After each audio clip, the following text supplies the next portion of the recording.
I'm just interested in your policies on taxis and private hire vehicles, if I could ask you some questions about that. And your proposal 77 talks about something we've spoken about before, you wanting to seek powers to limit the overall number of private hire vehicles and also to end cross-border hiring. So I welcome that.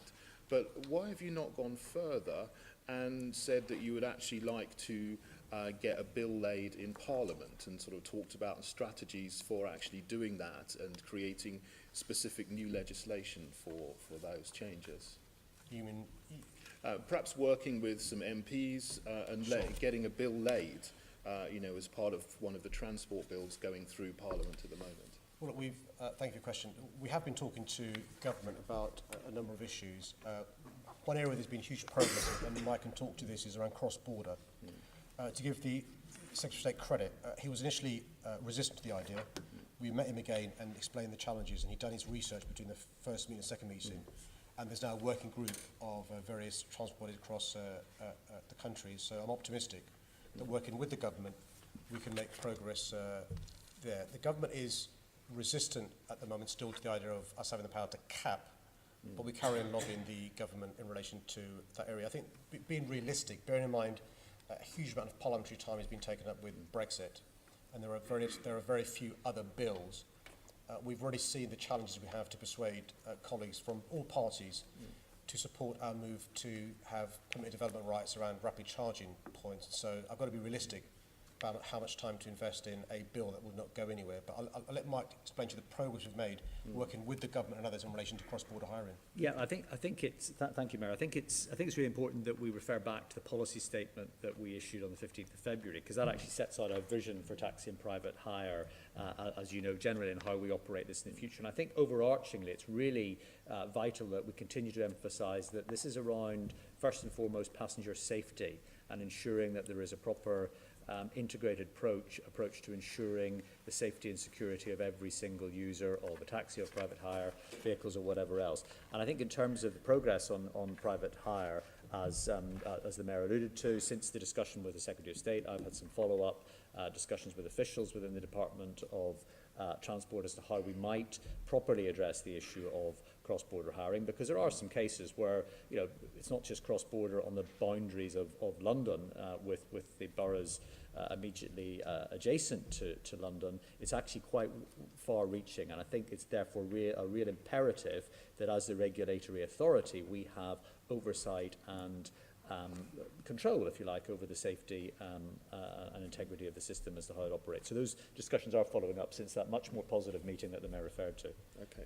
Well, I could ask you about something else to do with the taxis and private hires, which I can't seem to find any, you know, a policy as such about making private hire vehicles pay the congestion charge, and that's something that was spoken about. What's your position on that, and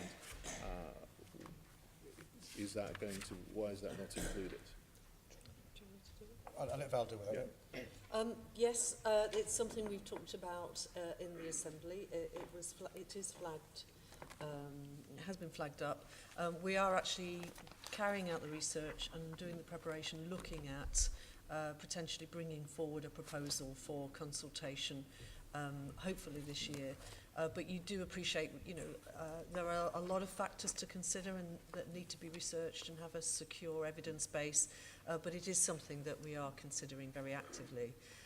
Just to add to the points that Mike made, there has been a DFT working group on private cross-border hiring and other issues associated with private hire, which Transport for London has been taking a very active part in with other boroughs, licensing authorities around the country.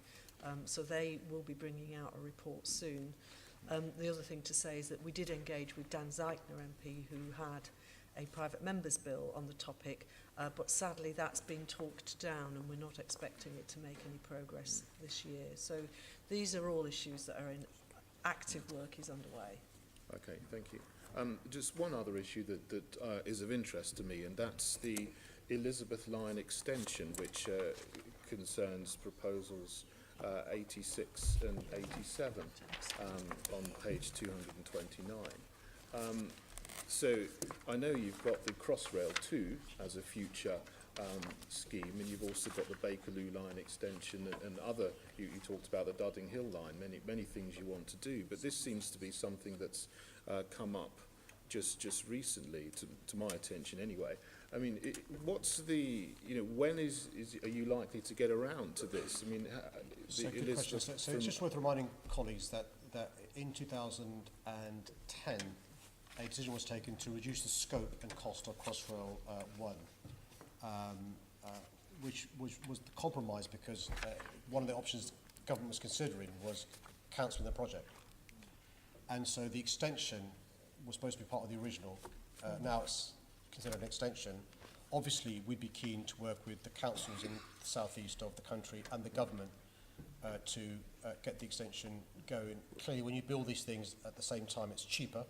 And one of the points we're making to the government in relation to Crossrail 2 is, of course, you can reduce the scope and have phasing to make it cheaper, but then we'll be having a conversation in 15 years' time about an extension of Crossrail 2. Well, I understand that the original bill was in 2004. The business case was made that the Crossrail should end in Abbey Wood. Now you're trying to work with local councils like Bexley, perhaps on the basis of building huge numbers of new homes to go with the Elizabeth Line extension, trying to make a new business case to extend it. There's not a business case at the moment to extend it, is there, from Abbey Wood to Ebbsfleet. So, I mean, my question really, which residents are very concerned about, what's going to happen to their houses, is that this is in a long pipeline of projects that you have going. I mean, you're not likely to get around to this for a very long time, are you?